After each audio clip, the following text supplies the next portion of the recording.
Good evening, everybody, and welcome. This is a very special occasion for us. It's the first of our series of events on the crisis in Darfur, and we're delighted to have you here with us on this occasion. The thinking behind having a whole series of meetings, discussions, talks on Darfur is as follows. About 6 months ago, Juan Mendes, Secretary General Kofi Annan's special advisor on genocide, came to the Kennedy School to give a talk on the situation in Darfur. And as he was describing the difficulties he was having getting the ear of the Security Council and so on, he talked about the need for greater involvement in the ongoing and unfolding tragedy. And as he spoke, some of us realized that he wasn't just talking about the world out there, he was talking about each one of us. And so we decided that there was no reason why we here at the university shouldn't respond like he was hoping others would respond. And so it's really in that spirit of responsibility and activism that we decided to put serious energy into addressing the complicated and troubling issues that this crisis suggests and that this crisis has given rise to. And so I think it's particularly fitting that the first of our events is about advocacy, because in a sense, advocacy is the crux of the matter. It's only with advocacy that the influence of civil society on these horrific events really gets felt. It's only with advocacy that politicians and governments are forced to sway from their normal agendas. And it's only with advocacy that we can feel that we are making a difference. And so I'm delighted that we have such a strong and diverse panel with us this evening, as you will hear. My role is simply to welcome you and to introduce our moderator. But before I do that, let me just outline very briefly the other events in our series, and I hope that all of you will be at many of them. This semester, we have two other events. One on Wednesday, the 29th of November, entitled How to Achieve Enduring Success in Darfur, which is going to be an event about the problems of negotiation, who speaks for people involved in the crisis. How do you get to a situation of achieving success enduringly?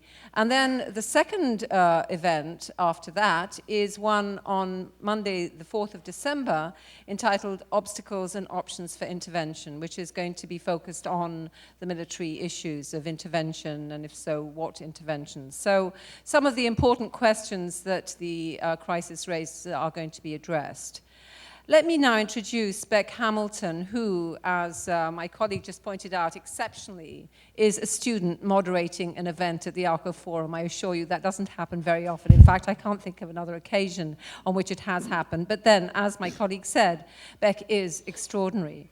She has really epitomized what creative, committed, and exceptionally intelligent advocacy is all about. And I'm just going to give you 6 pointers very briefly to the sorts of things that she's initiated. She's started something called the Harvard Darfur Action Group to mobilize students, and she's still engaged in that, number one. Number two, she was instrumental in getting Harvard to divest from investing in Sudan, something which I think before it happened nobody believed was going to be possible, and yet it has happened, and therefore Harvard has taken a lead, so it'll have hopefully a multiplier effect beyond this university. Three, she's been involved in legislation in the country she comes from originally, New Zealand, to try to raise these issues and to get other governments to address the problems that Darfur raises. Four, she's worked in connection with the International Criminal Tribunal for the former Yugoslavia, getting experience in the process of international justice. Five, she's helped to execute a plan to help thousands of people internally displaced to return to their homes. In other words, grassroots work, activism on the ground. And finally, she's writing and has written, so she's using her quite considerable skills as a scholar and as an intellectual to contribute to the wider debate. So I can't think of a better model for all of us to emulate and a better moderator for our session. Thanks. Actually, I'm fine.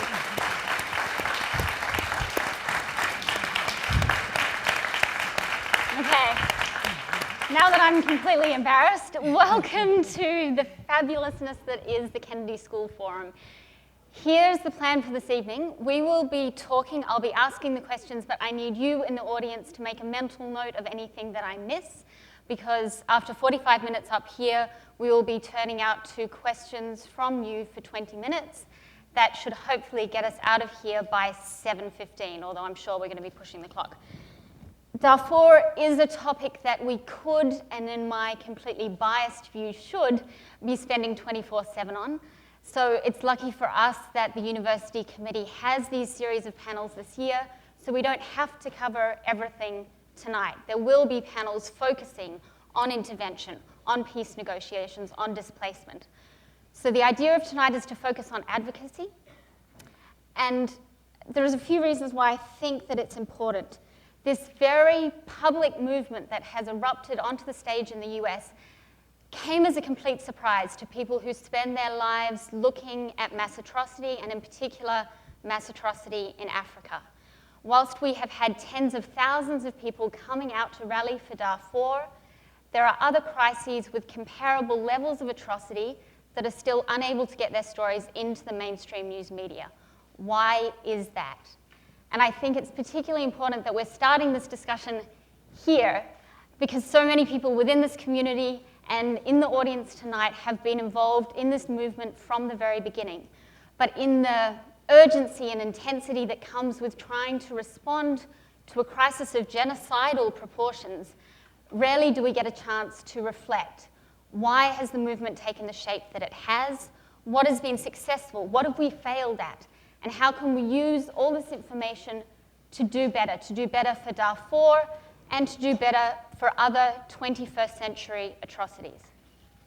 So I just want to start with a very quick anecdote, and it is ultimately a divestment anecdote, but I hope that it will frame how you're listening to this discussion this evening. The very first panel that this forum had on Darfur was 2 years ago this month. And on that panel sat General Romeo Dallaire, who I think everyone is aware was so heroic in his attempts to protect Tutsi and moderate Hutu during the Rwandan genocide. And General Dallaire sat up here and he looked out and he said, "You, the student body of North America, you are lethargic. You care more about your future jobs than you do about what is happening in Darfur, and you have lost that sacred flame of student activism." And sitting in the audience that night was Dan Hemmel, who is a Harvard College student and a reporter at our student newspaper, The Crimson. And Dan left the forum that night and took up Dallaire's challenge. And he went off and investigated an idea that had come up during the discussion in the panel, which was about the role of Chinese oil in Sudan. And 2 days later, The Crimson published an article that documented the Harvard Corporation's investment in PetroChina. That article then led to a chain of events, ultimately this massive student movement on this campus that led to the Harvard divestment decision, which was announced, funnily enough, at the second forum on Darfur that was held in April last year. Everybody understood that that was a big deal. What no one could have comprehended was the scale of the domino effect. And as we gather here tonight for this third forum on Darfur, a further 27 universities have divested. There is legislation pending in a dozen states. 6 states have already passed divestment legislation to ensure that their state pension funds are not supporting a genocidal regime in Darfur. And if anyone doubts the significance of this, let me remind you that the latest state was California. Put California on a list of countries and it comes up as having the 10th largest economy in the world. So the point of the story is simply to say that that's how social change gets its start. Listen to the discussion, extract out the ideas. Some of them will be duds. Some of them can be transformed into reality. And anyone in this audience here tonight could leave and do the Dan Hemmel. Take an idea and set off a chain of events that turns into something so much bigger than you could have imagined. So with that promising start, because it's probably going to go downhill, let me introduce our speakers. To my left, Dr. Reverend Gloria White Hammond. Gloria is a pastor and a pediatrician here in Boston. She has made 8 trips to Darfur and to South Sudan. She recently served as the national chairperson on the Million Voices for Darfur campaign, and she is currently the co-chair of the Massachusetts Coalition to Save Darfur. On Gloria's left, we have Professor Eric Reeves. Eric has been a Sudan researcher, analyst, and activist for the past 8 years. He's testified numerous times before Congress, and it would be no overstatement to say that he is the founding father of the Sudan divestment strategy. On Eric's left, Olympic gold and silver medalist Joey Cheek. Joey shocked everyone when he decided to donate his Olympic medal winnings to the Darfur refugee children. And since that time, he has been speaking about Darfur on college campuses throughout the country and has significantly raised the profile of Darfur in the media. He will be starting at Princeton next year after Harvard said no. I can't comment on the admissions office, but I would like to say on behalf of students that we would have been honored to have had you as our classmate.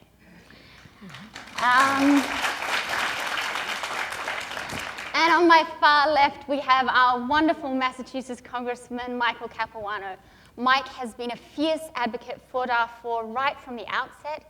He is co-chair of the Congressional Caucus on Sudan and the driving force behind much of the legislation that we've had out of this Congress on Darfur.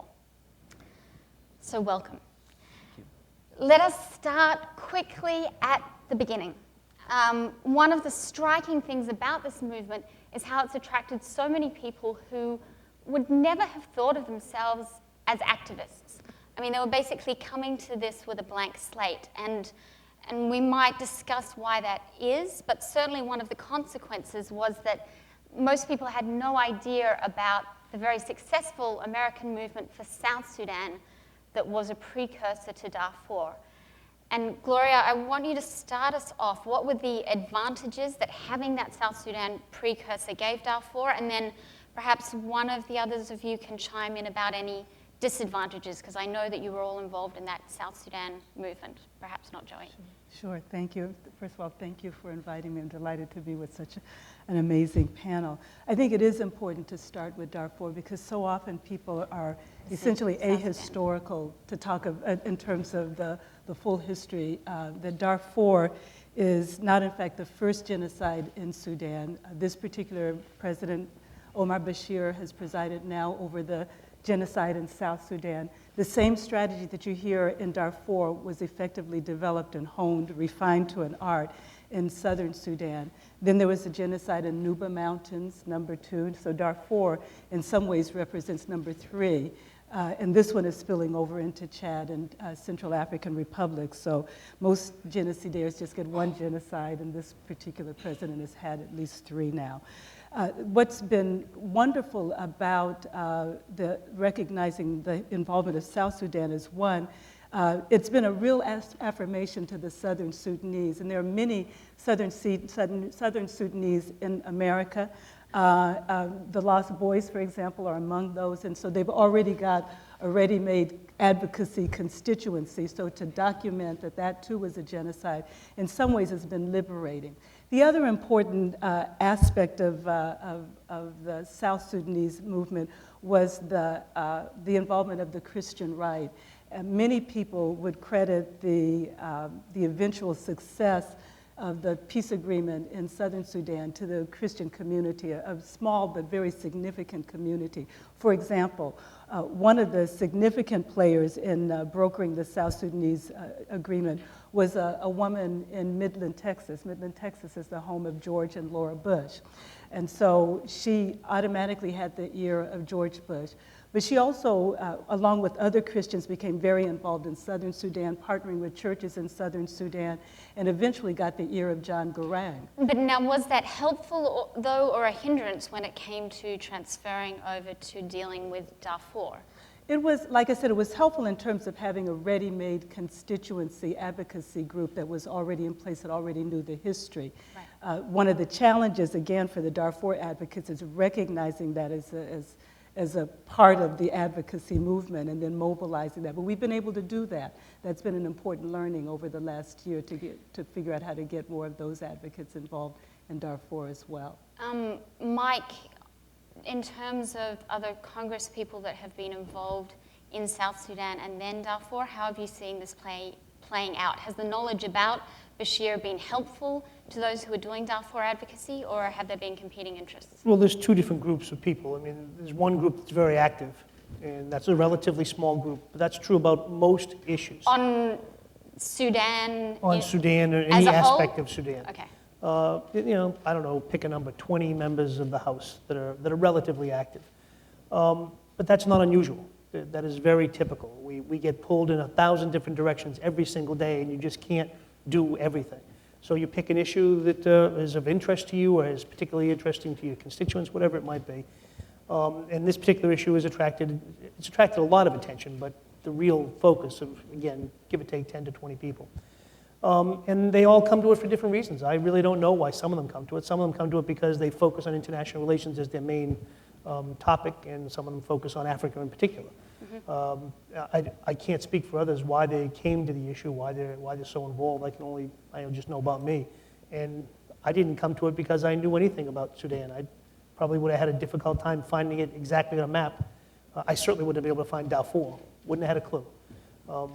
I got involved with it, and honestly, on some levels, South Sudan, on some levels, by the time I was really paying attention, was pretty much the end of, or coming close to the end of a civil war.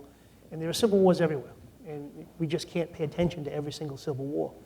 But for me, I got involved because a group here in Boston brought a gentleman to me who was a slave, a former slave. And I think that has happened to a number of people. Yeah. Getting back to the South Sudan movement, there were South Sudanese refugees and former slaves to be meeting with people and sharing those stories. Eric? But it's a little bit more, the word is not strong enough. The word slave is not strong enough because a lot of us use it in language on a regular basis, and most of us don't know that we mean a real, honest to God, 19th century slave. Not just a word, not just temporary, not just poorly paid, but a real, honest to God slave. And I'd be honest with you, I'm a pretty cynical guy, and when they told me they were bringing me a person who was a former slave, I went to check it out. And I don't know about any of you, but I don't think I knew that real, honest to God, organized slavery still existed. And pretty powerful thing. Eric, I know that you were one of these people who was very involved in South Sudan, but my sense, and no one is sort of affirming me on this, but my sense is that there were people who were South Sudan advocates that weren't so happy about making the transition to doing Darfur advocacy, perhaps because they felt South Sudan hadn't been affirmed? Yeah, that's what I would say, Eric, that because there was not recognition or acknowledgement, public recognition? Even public acknowledgement of the genocide in South Sudan, then those advocates felt left out of the equation.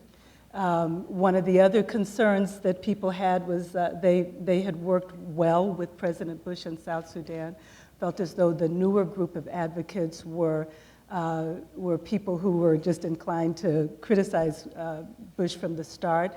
That was alienating for them as well. Okay, so for people who don't know, Eric was, and I just want to sort of get this out there, was the first commentator to call what was happening in Darfur genocide and get that out in the mainstream media. This was an op-ed that was published in the Washington Post in February of 2004, followed 1 month later by Nick Kristof reaching the same conclusion in the New York Times.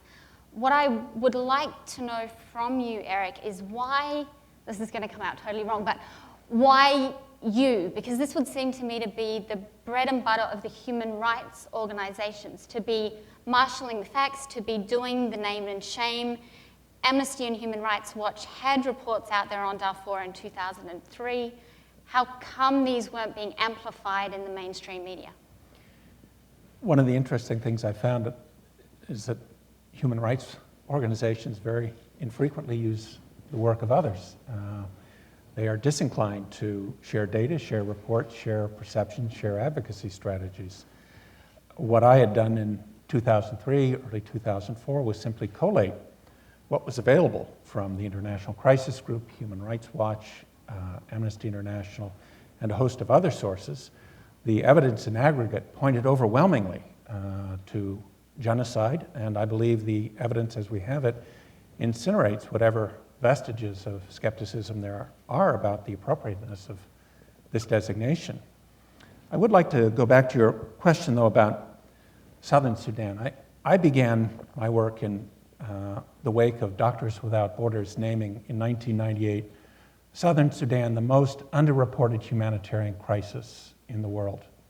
Southern Sudan had, at that point, been at war with itself for 15 years, and this was the second civil war. This was an invisible war. In fact, there was a piece published in the New Yorker on January 25th, 1999, called The Invisible War. And the first task as I saw it, for Southern Sudan was simply making it visible. It was not visible. And though it did have very strong political support from the Christian right, that had not translated and did not translate into real visibility for quite a while. I think the support, though, of the Christian right was a double-edged sword. I think it did have an effect on potential advocacy groups with a different political or religious take on things.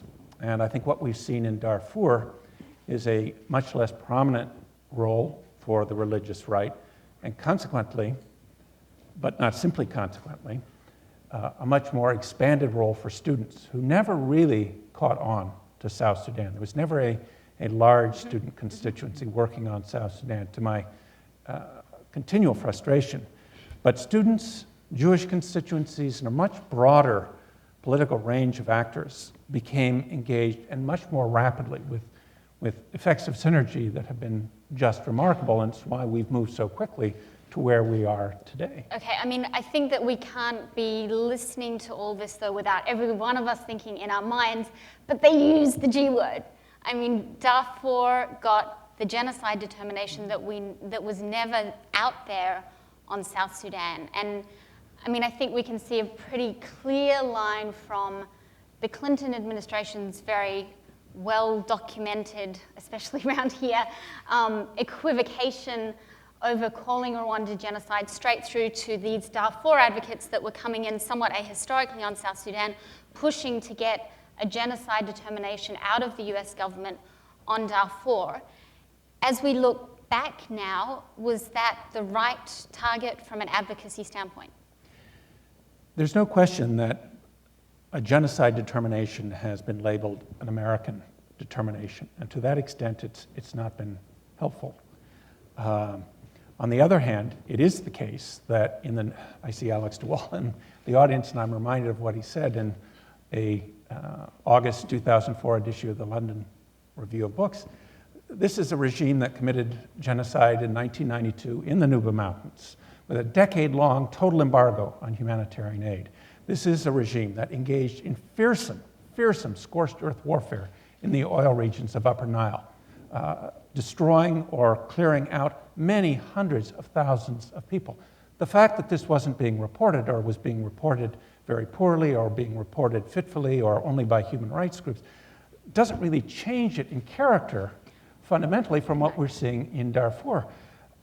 I would argue, on balance still, the genocide determination, which is not an American determination, has been very, very useful in catalyzing perceptions of the ethnically targeted destruction of the Masalit, the Fur, the Zagawa, the Bergat, the others who have for the past, well, much more than 3.5 years, but most ferociously for the last 3.5 years, been the target of Khartoum's regular military forces and its Janjaweed militia allies.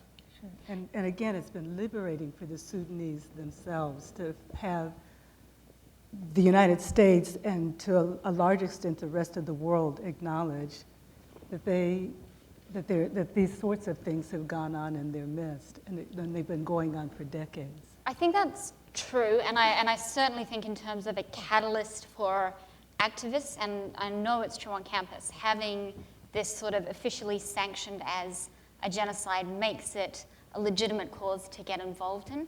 I worry about, well, there's two things I worry about. Number one is, was that seen as an end in itself, particularly with the sort of lens of Rwanda? Was it like, if we get this actually called genocide, somehow that's an accomplishment in itself? Was there some of that going on? I don't think so. And I think in part because the determinations have been ongoing and continue to be ongoing. It's rarely reported that the European Union voted 566-6 to declare the realities in Darfur to be genocide. At the same time, Colin Powell was making his genocide determination before the Congress. Now, they said tantamount to genocide, not genocide, precisely not to incur the responsibilities that would fall to them as contracting parties to the 1948 Genocide Convention. So that certainly would seem to give force to your question about whether or not there was worry that calling it genocide might either forestall further action or simply by virtue of actually requiring something to be done per the terms of Article 1 of the Genocide Convention might be disabling. If we zoom forward to today, you've had these tens of thousands of people coming out across the country, and certainly partially fueled by the genocide determination. You have a movement that is really an unprecedented response to an African crisis since apartheid, at least I would say, in this country. My worry is, are we going to look back on this outpouring of energy and find that the best thing that we can say about it is that when the Pulitzer Prize winning book is written on Darfur, we can actually look at ourselves in the mirror squarely and say, this time I wasn't a bystander. Which, it wouldn't be an insignificant accomplishment, but give me something tangible that the public advocacy movement has achieved. And Mike, I want to start with you from the perspective of being a legislator and having this constituent pressure on you in this issue. Well, for me, the constituent pressure came after we got involved. For others, the constituent pressure is actually pretty easy because nobody is for genocide. It's not that kind of an issue. It's the kind of an issue really just to elevate it as a known issue. Most members of Congress don't know it. And nobody is sitting there saying, oh, who cares? I can't worry about this. I have housing, I have health care, I have 1,000 other things I got to do. And what's this Darfur thing? What's it all about? And so for me, this particular issue is not a philosophical debate in Congress. It is simply an educational debate to elevate it to a point of knowledge. And once we do that, everybody supports it. That's why, honestly, we got an amendment on the floor that I never expected to get to add $50 million to an appropriation bill. Honestly, I put it forward as simply a method to discuss the issue and use it as an educational tool. We won it by accident. And we won it by accident because so many people paid attention and got phone calls from home. And I will tell you that that's no different for me. I happen to know this issue, but there are 1,000 issues there I don't know much about. I know another 1,000, but I don't know these 1,000. And if somebody doesn't call me and say, Mike, by the way, this is an issue you should know about, and this is what's going on, there's a vote on the floor tomorrow, and you can really help stop a genocide by doing this, my answer is going to be, oh, okay, great. How do I help? As just a very practical point for the students that are in here that are amongst those that call you, do they need to be calling you by phone? What is the best way to get attention? Is it the faxes? Do you throw away the form emails? Tell us how this works. Yeah, the form emails, I mean, they're better than nothing, but they're on the lowest. Do they get tallied? Is it just a number count? You're sending us something? There's 1,000 different ways to do it, and it depends on the issue. This particular issue, we literally had 12 hours to do. And we were lucky enough to have, by that time, a built-in organization. The 50 million amendment. Emails, phone calls, whatever it takes. The bottom line is, I wouldn't worry about that. Any way you can do it, do it. Whatever's easier for you. You can either email, phone, write, whatever it is. The only thing I would say, don't write to a Washington office because it takes us 3 or 4 weeks to get the letter. Ever since 9/11, it just takes forever. Other than that, get a hold of people. Can you, looking from the perspective of the movement, can you try and disaggregate causes a little bit?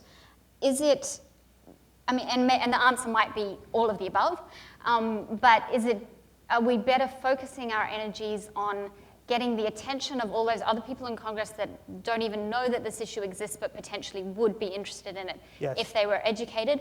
Is it about setting up the sort of the personal meetings with the people who've been slaves, who can sit there and say, this is what happened in my life under Bashir, and I know that this is what he's capable of in Darfur. Where's the balance? It is all of the above. You're not going to have somebody in every single district that's going to be able to do that. It's just not possible. But that doesn't mean, even if it's not in my district, I have no clue. I presume I have some Sudanese who live in my district. I don't know that. I'm not involved in this because there's a political payback to me. I doubt that there are any votes out there that I'm going to get or lose because of my position on Darfur. But we don't do that for every single thing. That's the misnomer, that politicians only react to pressure. Well, that's true sometimes, but sometimes when we find out about things, we actually try to do the right thing. Not always. Shocking. But sometimes we do. And I would argue that this is an issue that falls in that category. I have not talked to a single member. Matter of fact, one of the co-chairs of the Darfur Coalition, in the caucus on Sudan, is a man who I agree with on nothing else. Tom Tancredo from Colorado. We agree on nothing except this. And it tells me the religious right. I don't agree with them on very many things, and I'm sure they don't agree with me on just about anything. But again, this is genocide. This is a different issue. So I would argue that anybody who can get a hold of a member of Congress or in any capacity, either as an individual or as a part of a group, you should do it. But understand that it's probably not going to be an argument. That's not this issue. Iraq will cause an argument. Right. It's an educational issue. This is an educational issue, to simply let people know. So Congress has been really, incredibly energetic on this issue, and particularly when you compare it to other countries. It's appropriated $225 million, I think, is the total for the African Union. But at the end of the day, that's a Band-Aid. It's a necessary Band-Aid, but it's still a Band-Aid. And what the people on the ground need as a very baseline is comprehensive security. And when we start to think about that, and the other panels will delve into this more, whether that looks like a UN force, how that's constructed, we're going to have to be talking about the buy-in of the executive. Congress alone is not going to do that. What I would love to hear from you all is, how has the advocacy movement, if at all, extracted anything from the Bush White House? Well, let's begin by talking about an enormous success, and it's difficult to speak about success given the ghastliness of Darfur, but without the potency of the advocacy movement to date, you would not see 13,000 plus humanitarian workers on the ground in the world's largest humanitarian effort anywhere, by a lot, with huge expenditures, now over 3 years. We don't know how many tens of thousands of lives have been spared, and I say not saved, spared, because they may be lost yet. But the kind of advocacy effort that we've seen, if you use Kosovo as a metric, 10,000 people approximately lost their lives in Kosovo. We've saved the equivalent of that number many, many, many times over by the efforts to date and what they have produced in the way of political and economic support for humanitarian operations. It's obviously not enough. We don't rest on those minimal laurels, but I do think it's important to recognize that there have been effects that we've seen already.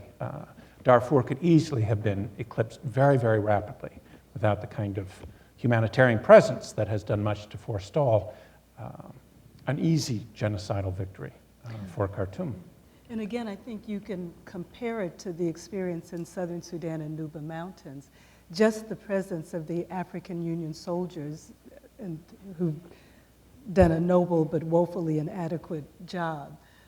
That, I believe, is part of the fruit of the advocacy movement. Okay, but this we could have, it's Congress saying yes to funding this. This is not, I'm looking for something really tangible. What are you looking for? That, Bush has said, oh my God, there's these thousands of people rallying outside.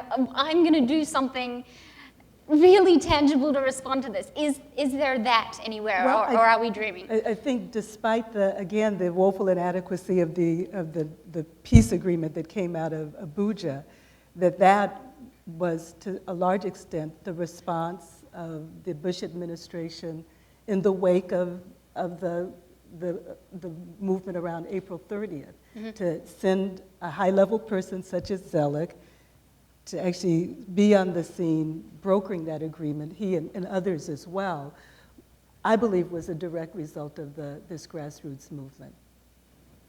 See, I mean, I think that's, on the one hand, great. On the other hand, I'm not sure that it's a net good when, you know, it turns out all indications are out of Abuja that the agreement was rushed, maybe because of Zelig's presence there. Somebody else might be able to speak legitimately to that. And we have this agreement that has failed from the get-go. Let me just jump.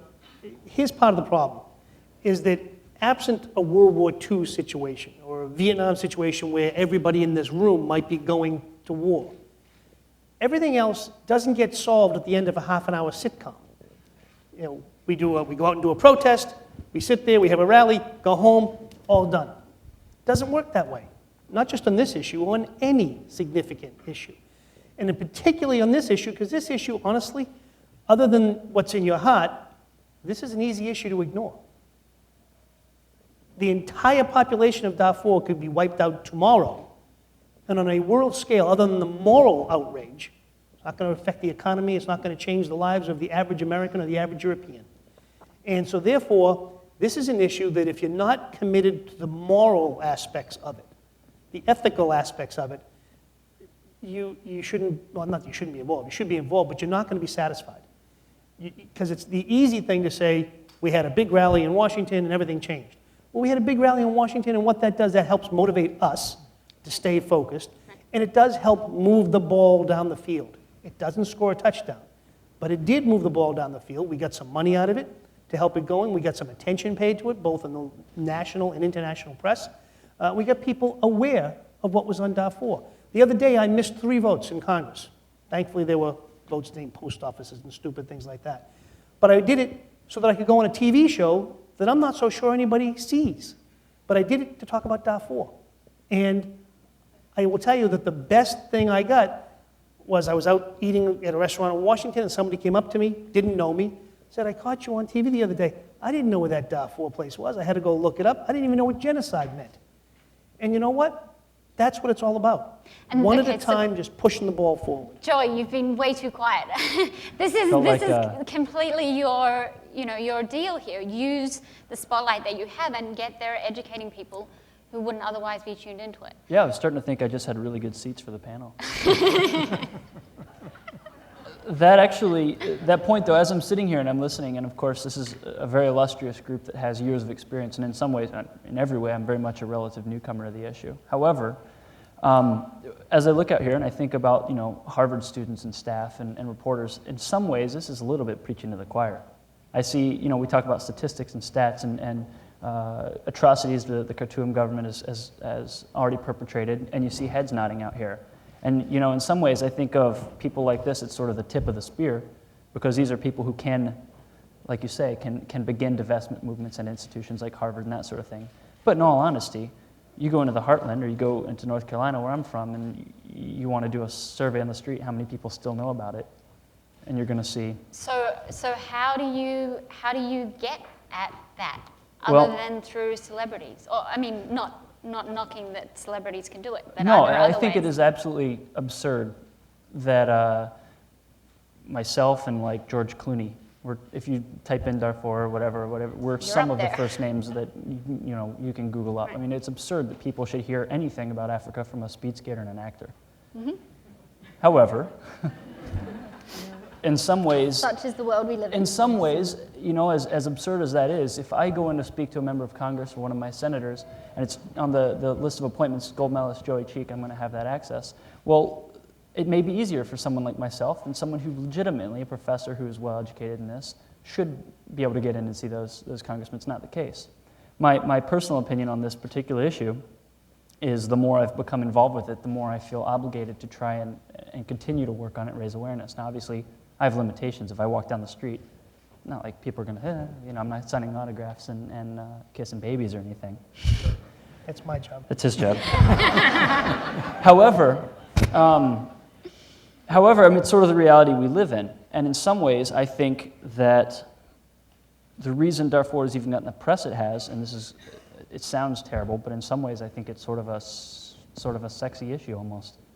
I mean, it sort of is for students to become involved in it. It shows that you care. It's sort of like instant credibility.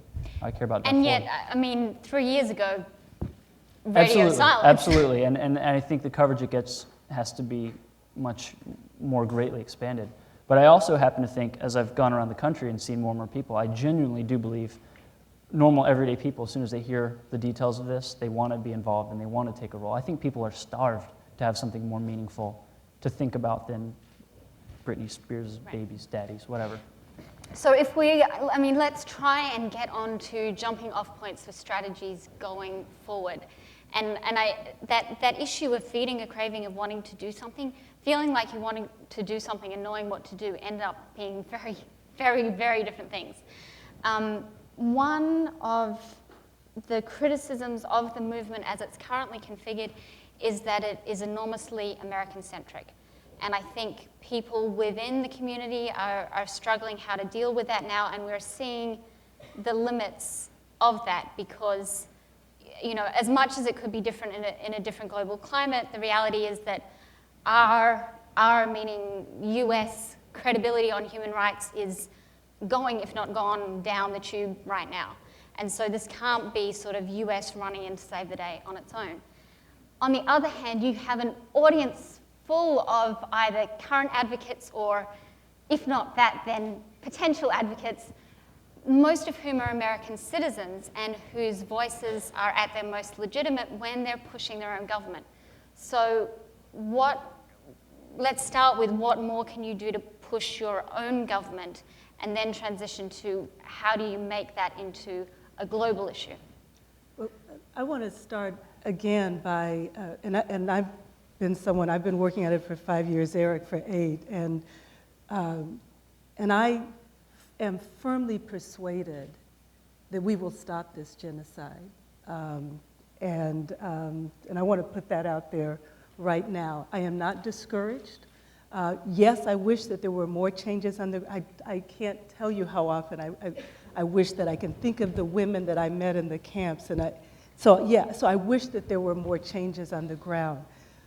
But I also am prepared to honor the fact that it will take time, that we are changing a paradigm. For every other genocide, as I said, the response has typically been hear no evil, see no evil, speak no evil, do no good. And so to have this room full of people, and yes, this is the choir, but these are people who are committed to stopping a genocide. We're getting there. What okay, do so they I want to say that out sent 1 million postcards to the White House already. That's right. So there are some things that I think that we need yet to do, and that's why I'm not frustrated. We've got a whole bunch of things that we can do. Great. It certainly is important to internationalize this effort, and people have international connections. So students, for example, to get involved with other student groups around the world. I'd particularly encourage you to lock arms with student groups in Africa, student groups in Arab countries. I think that's really critical. I maintain that, so anyway, that's one suggestion. I have others, but I'm sure other people have some. Come on, more. There are two key issues. One is to negotiate reasonable peace for Darfur. That's a long-term effort. And how you get the political support for that nationally and internationally is the key question. The more immediate question is how to provide security for those humanitarian operations I was describing and for the millions of people on the ground. That is where advocacy begins to part. There are some people who are convinced that there can be no advance in Darfur without a peace agreement first. There are others, including myself, who strongly believe that it is incumbent upon those nations with the power to do so to protect those extraordinarily vulnerable civilians and the humanitarian operations upon which they are utterly dependent and grow more dependent. And that cannot be held hostage to the inevitably dilatory pace of peace negotiations. So this is one of those points where I think you're going to find actually a good deal of tension within the advocacy movement, both nationally and internationally. And particularly, I mean, if you're having this kind of debate that I know is going on here amongst people who are extremely high-level experts on this issue, how does that place the average person out there who just has heard that there's a genocide going on and wants to do something about it? Are we being paralyzed by the fact that there are disagreements on the really necessarily difficult issues? If one believes that the force contemplated in UN Security Council Resolution 1706, passed on August 31st of this year, 17,300 troops, 3,300 police, civilian police, 200 formed police units. If one believes that that force is really appropriate, as I do, as Jan Egeland, head of humanitarian operations, does, as presumably most of the members of the Security Council do, the question is, how do we move that force forward? The obvious obstacle is China. So one advocacy strategy, and it's partly reflected in the divestment campaign, is to target China, to make it clear that China is the primary obstructor of those forces which collectively might produce a change of heart on the part of Khartoum. Khartoum, which is not simply Omar Bashir, it is the National Islamic Front, renamed the National Congress Party, but it's the same men who came to power by military coup in June of 1989, deposing an elected government and deliberately aborting the most promising chance for peace. These guys will not be bluffed. Anybody who thinks they will be bluffed doesn't understand them. If we are going to have a credible security force on the ground, and we are seeking consensual deployment, then we have to figure out a way to muscle up on China in some extraordinary ways. That's a different advocacy route, but it would take certainly that to produce consensual deployment of the force of Resolution 1706. I want to just, we'll be shifting to questions soon, now, in fact. Before you go to that, though, I just want to say one thing. I think it's a mistake to think that it's a problem that it's US-centric at the moment. I've been on this earth long enough to have come to the belief that America has a lot of problems, but I don't think there's a country in the history of mankind that has a better record on pushing human rights and civil rights around the world. Doesn't mean we're perfect, we're far from it. But on this issue alone, the fact that we are in the lead on an issue, again, that has no economic interest to the United States, no military interest, it is a moral issue. The fact that we now currently, and have done for so many years, supplied 80 to 90% of the food that goes into Darfur. That without us, the AU wouldn't be there. They wouldn't be able to accomplish the thing. So I think it's a mistake. I totally agree with you that we need to expand it around the world, which has been part of the problem. We haven't been able to get NATO to get into it. We haven't been able to get China to move out of the way and be proactive. At the same time, you got to start somewhere. And these movements oftentimes, not all the time, but oftentimes, more often than not, start in the United States, start with young people. And I think that Joy was 100% right. Young people, and all people, but young people in particular, are always looking to do the right thing and get involved with something that's bigger than them. And stopping a genocide is a big thing. And it drives people to do the right thing, and it drives this country to try to do the right thing with all the problems that we have, with all the obstacles we have. And I think it's something to be proud of. Okay, on that, if you do have a question, can you quietly make your way to one of the microphones? There's 4, 2 on the bottom level, 2 on the top.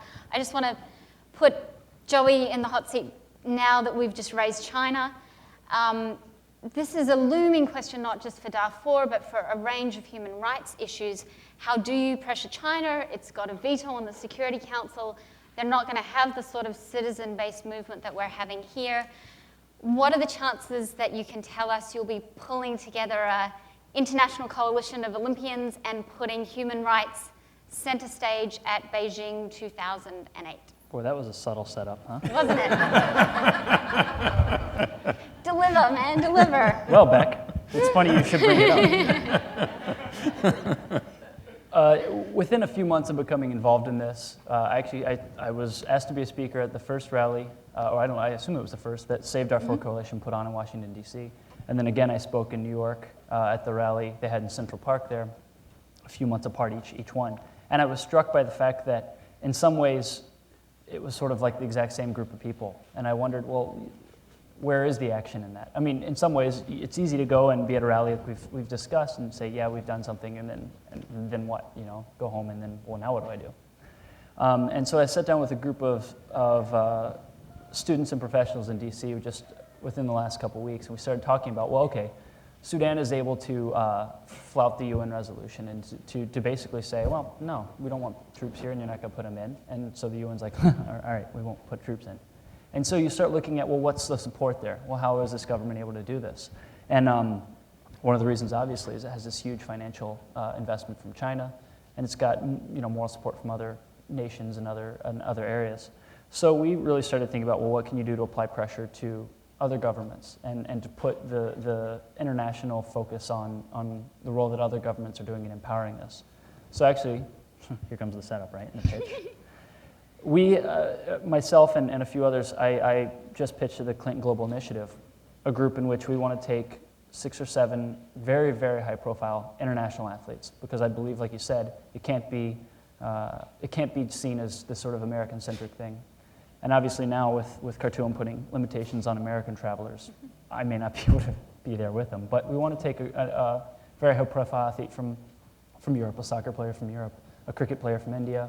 We'd love to bring a Chinese athlete with us. And so it means dealing with the government there and go in and bring our cameras and try and at least see camps, maybe in Chad if we can't get into Sudan and Darfur, and give these athletes the chance to form their own opinions. I think it's critical when you're trying to change someone's heart and mind on something or educate them on something that they don't feel like you're selling them, that you feel like this is as facts as I see it, this is your own opinion, you can see it on the ground, and I'm convinced that it's bad enough that when I bring athletes in there, They're themselves going to make the leap too. That's what I believe.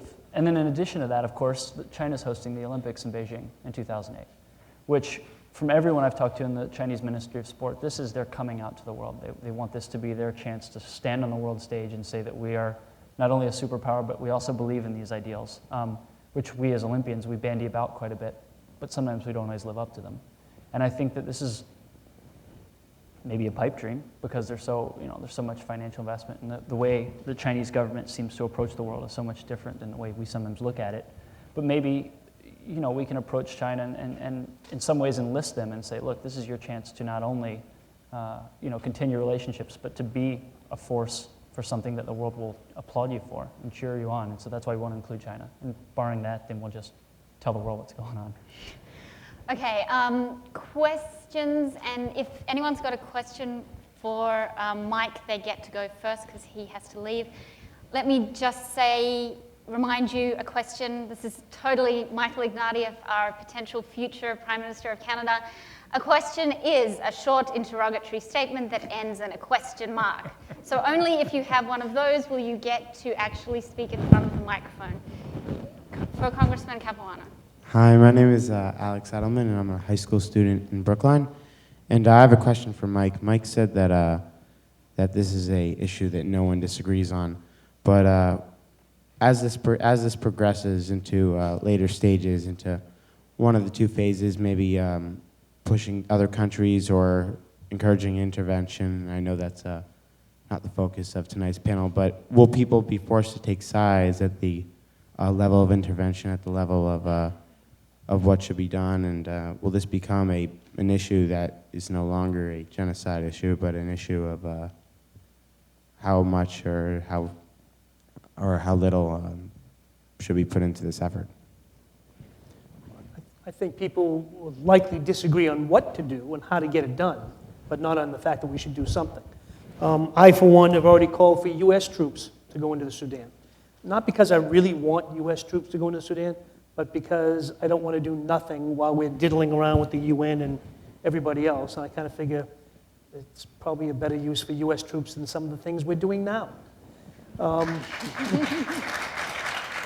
But there will be disagreements on that and how to get it done. But I don't. What I was trying to say, what I meant to say, is that it's not disagreement on how. It's a disagreement on there's no disagreement on the fact that a genocide is occurring, that a genocide is something that we need to do everything we can to stop. And then the question is exactly what we can do. And that is a disagreement. And a lot of it has to do with money. A lot of it has to do with whether we want to go in by force. The UN won't go in. I think the UN should go in without the permission of the Sudan government. But that's not the way they work. So we're trying to find ways to get it done. Okay, Sarah Catherine. And just, I should have said, can you state your name, affiliation, and if it's directed to one of these four or all of them? Yes, my name is Sarah Catherine Phillips, and I'm a second-year student at the Kennedy School. Joey Cheek, you mentioned that this is a sexy issue, and I'm wondering, is this because it's Darfur, or if it's because it's a genocide? And I'm wondering how that will apply to future genocides. Are we going to be able to cement this advocacy and this movement for a more immediate response in the future? And that's to any of the panelists. And and Congressman Capuano, how will that relate to Congress? How can we get a more immediate response and rallying from Congress? Will it have to come from constituents, or will it come from within? I actually think that was 3 questions, but let's start with your answer. Honestly, I think the way to get a more immediate response is to get the president to step up. And he's just appointed a special envoy. And I know Andy Natsios is a Massachusetts guy, and I think he'll do a fine job if he's allowed to do the job. And if he says he has the complete support of the administration to do whatever it takes. I'm not sure exactly what that means. At the same time, he has already been told, as of about a week ago, by the Sudanese government that he's limited to a 25-mile radius around Khartoum. So, and it's not like he can sneak in through Chad. Probably won't work. So I think it really, like any international issues are best and most quickly and most efficiently dealt with at the presidential level. And so far, the president has said many, if not all, of the right things. But we need a little bit more than talk. He has done some of the right things, but they always seem to be a little late and a little short. But and I think I've been pushing the president on about 1,000 issues now, and this is the one that I come closest to agreeing with him on. We don't agree on this, but so I can't be the one to give you advice on how to push George Bush to do anything. What about this harnessing this energy for other issues beyond Darfur? I think Darfur is the test case for the future of genocide prevention. It's not so often recalled that when Colin Powell made his genocide determination, only a couple sentences later he said, "Nothing new follows in the way of U.S. policy from the fact that we've made this determination." A year ago, September, the UN World Summit produced an outcome document, paragraph 139 of which speaks about the obligation, the responsibility to protect civilians threatened in precisely the way that the civilians of Darfur are threatened. And what was most significant was that paragraph 139 was framed in such a way as to supersede claims of national sovereignty, such as Khartoum is now asserting, and which precisely impede UN deployment.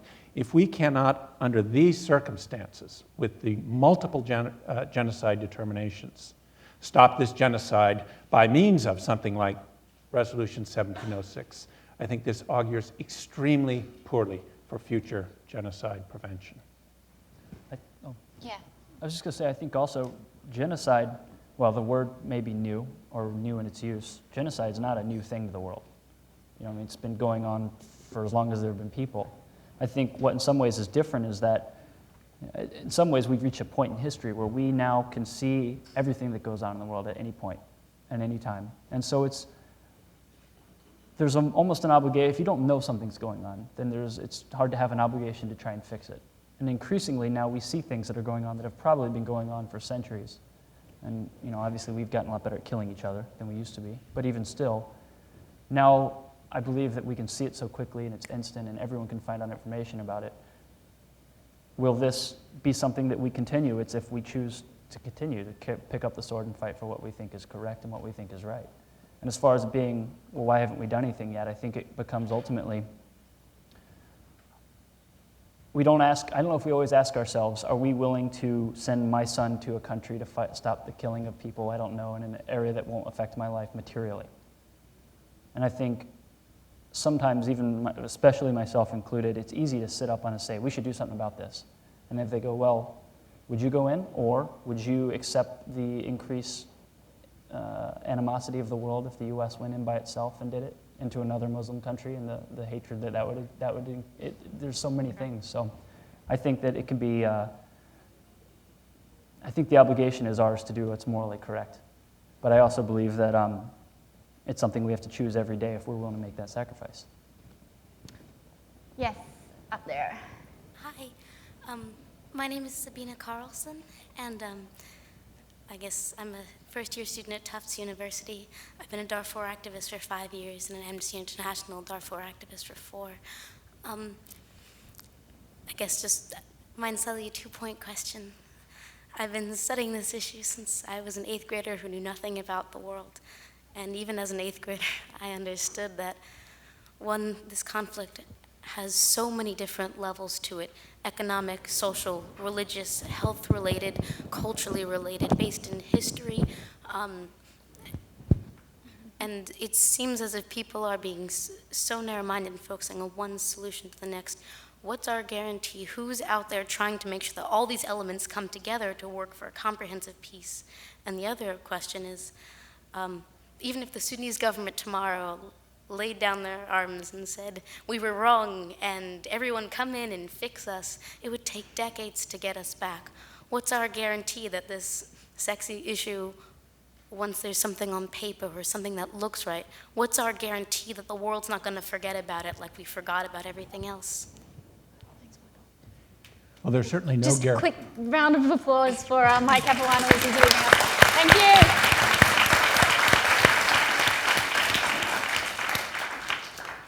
There are, of course, no guarantees, and that's one of the purposes of advocacy, to ensure that mere sexiness is not all that's at stake in working for a just peace and settlement in Darfur. It is an enormously complicated place, as you've suggested. This evening can't possibly work out all the issues that are at play, but there are some basic truths, and it's certainly the case that if civilians and humanitarians are not protected, that hundreds of thousands will die in the coming year or years. Hundreds of thousands of innocent people will die. That's for a lot of complicated reasons, as you suggest, including the advance of the Sahara throughout the Sahel. It has to do with the movement in migration routes, and it has to do with a lot of very, very complicated, nuanced local issues. But the basic fact on the ground is that if we can't protect humanitarians and they withdraw, the some 4 million people that the United Nations estimates are conflict affected in Darfur and Chad will start to die at a rate of perhaps 100,000 a month. That's the most basic fact that we confront as advocates. I actually just want to jump in on something that I was going to say at the end, but it seems appropriate now. Physicians for Human Rights, which is an organization here, is looking at how you respond to this through the framework of destruction of livelihoods, which to me is the way that you get out of only focusing on an issue whilst there's direct violence happening. And the trouble with that, obviously, is the spotlight's on and then we forget about it and there's still all these other issues going on. And PHR are having a training on that next Wednesday at 5 o'clock. And I really think that that starts to get at this heart of this issue of how do you not just be short-term about this. And I think it's important, even as we recruit or grow this advocacy movement, to really think in terms of this being the long haul. As you suggest, we didn't get here overnight. We're not getting out of it overnight. So I think about this as on 3 levels in terms of anti-genocide. One, of course, is prevention. That's the most important thing. We missed that, so now we're at intervention in Darfur. But the other critical piece is the reinvention. And you're right, even if the genocide stopped tomorrow, our work is not done because there's the whole thing of rebuilding. And that's where I think even in southern Sudan, we've fallen down, and the Southerners will tell you that really growing that comprehensive peace agreement, those peace dividends are not there. So I challenge people to buy into this over the long haul. Mm-hmm. And that's where, and the intervention, or the reinvention becomes the prevention, and that's the goal. The goal is to stop genocide as an option. Darfur will be Exhibit A. Let's hope. Okay, yes. Hi, my name's Eric Malter. I'm a second year at the Kennedy School. I want to thank you all for doing this panel. It's really important, but I especially want to thank Joey for coming. After all the news last year, we thought you'd never show up at Harvard. But thanks. I forgot my black and orange stripe. But I want to ask you, Joey, you've met so many people going around advocating for this as kind of a celebrity, and you've been able to raise awareness, and you spoke about engaging people and letting them make up their own minds. How can we not just preach to the choir here and let people really engage people? What works to help people make up their own minds that this is important? I think the easiest way to go about it is to talk about it. And that sounds, I have a hard time with that sometimes because it sounds so trite, like, oh, I'll just talk about it with my friends or whatever. But really, I mean, how do you get most of the information you trust? I mean, I think I've read that most people, and I know that in my age group, my demographic, most of us, we don't believe a damn thing we see on TV or the news because we always think it's spun somehow. And so we have people that we trust, and I think that the grassroots part of it is so critical, that you spread the information that you have and encourage people to look up and find out more about it. That's what I've sort of, in some ways, I sort of stumbled into this. Originally, my intention was help Africa, right? This big nebulous thing. And then I learned more, and I was like, okay, well, this region, this war-torn region. And then you learn more, and you realize there's the people in Darfur and this government in Khartoum. This isn't the first time this happened. And then it becomes more and more specific. And so if you'd asked me 7 or 8 months ago what role I want to take, it was very sort of like, well, whatever. I mean, I'll donate some money, and maybe I'll talk about it a little bit. And then as you learn more and more, I myself, more and more of how I look at the world and how I perceive whether I'm successful or not in it, becomes more involved in this cause. So it's not like you tell somebody one time, boom, that person's sold. I mean, it's something you speak about, and then hopefully you encourage them to look into it, or you give them the stuff, you put it in their hands. So I think on a very personal level, if it's something you believe in, you'll learn more about it, and then you'll keep passing on that message. One of the things I really like about that is this idea of where you get your credible information from as a person these days. And are we relying too much on doing this advocacy via email? Is there not still something with the one-on-one connections? It's what your friends tell you. Oh, I totally agree with that. And because many of the people that I talk with, audiences I talked before, you know, the church ladies in white on Communion Sunday don't do email. And so for them, this kind of interaction, the pictures, the stories, is really compelling. And so my challenge to people is to really diversify, to think whatever is inside the box in terms of advocacy, and then get out of it. If you look at the civil rights movement, you'll see that they tried a lot of different things. Some things worked, some things didn't work. Maybe it'd work in this place and it wouldn't work in that place. And so just think about other ways and try to do it. But certainly the one-on-one or the interactions, the stories are what's most compelling. Next question. Stephen Marks, Professor of Health and Human Rights, University Committee on Human Rights Studies. The advocacy strategies that you've been discussing, including these last 1 or 2 statements, have been focusing on the one-on-one contacts, the NGO reports, the mass rallies, tens of thousands of people, contacts with Congress, and so on. Joey's the only one who mentioned the broadcast media. Allusion was made to the print media. The broadcast media has been completely absent from our discussion of advocacy strategies. And as you probably all know, Anderson Cooper started last night a series that I think is going to last all week on CNN, reporting from the DRC and from Darfur. And in introducing the Darfur part of it, he, I think deliberately, and it may be the result of what some of you have done, probably mentioned the word genocide 5 times in his first sentence in discussing Darfur. It was deliberate. He knew what he was doing. Now, my question is, what are your strategies? What strategies could we be thinking about to multiply the outreach, not in tens of thousands, but in tens of millions, that only the broadcast media can accomplish? What are our strategies to reach beyond CNN? The CNN effect can accelerate. We don't need the long haul with the CNN effect. We can achieve a Security Council resolution, deployment of forces, allocation of hundreds of millions of dollars through the CNN effect if used properly. What about the Arab media? What is Al Jazeera doing? How are we reaching out? What are our strategies to reach out to the broadcast media worldwide so that this can reach hundreds of millions of people instead of the hundreds or thousands that you've been talking about? Yeah, I totally agree with you, the broadcast media and celebrity.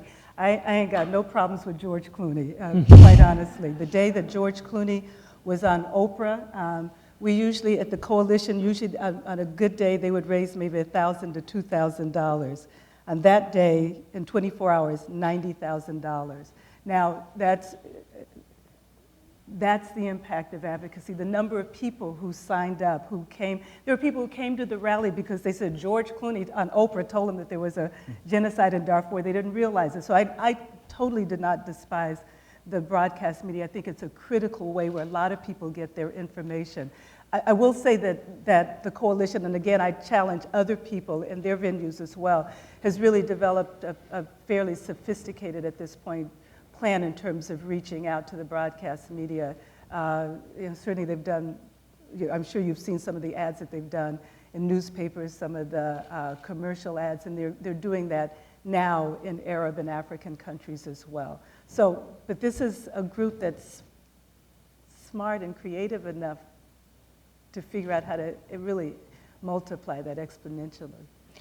One small addition, Al Jazeera is doing a remarkably good job covering Darfur, in part because some of their journalists got arrested and pushed around rather nastily early on. And Al Jazeera is a very interesting phenomenon in and of itself, but on Darfur, from what I've seen and heard, they're very good.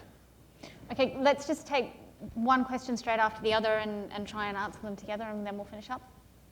Yeah, Jordan, I am a junior here at the college. And my question is, we talked about making the unfortunate or seemingly US-focused movement global.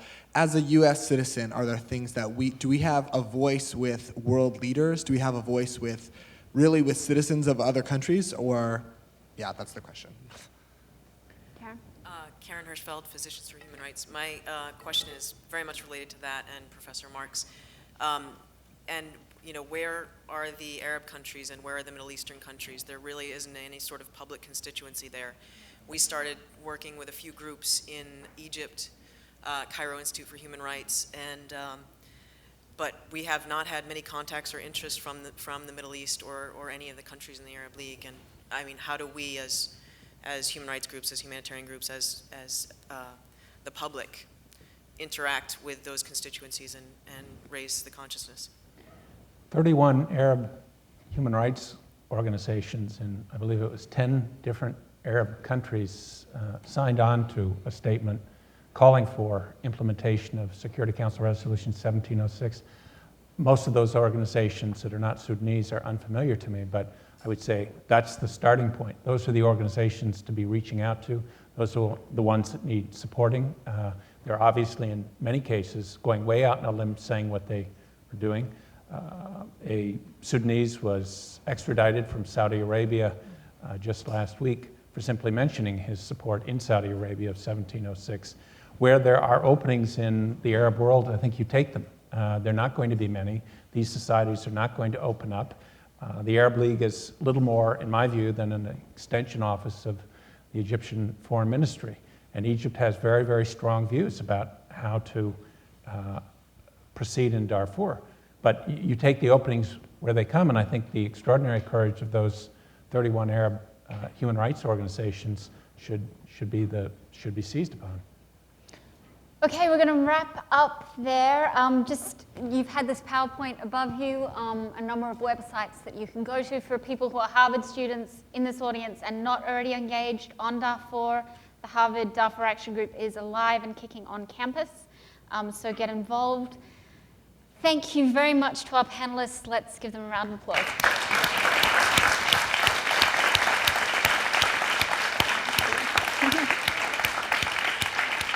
Now, how about a round of applause for our moderator?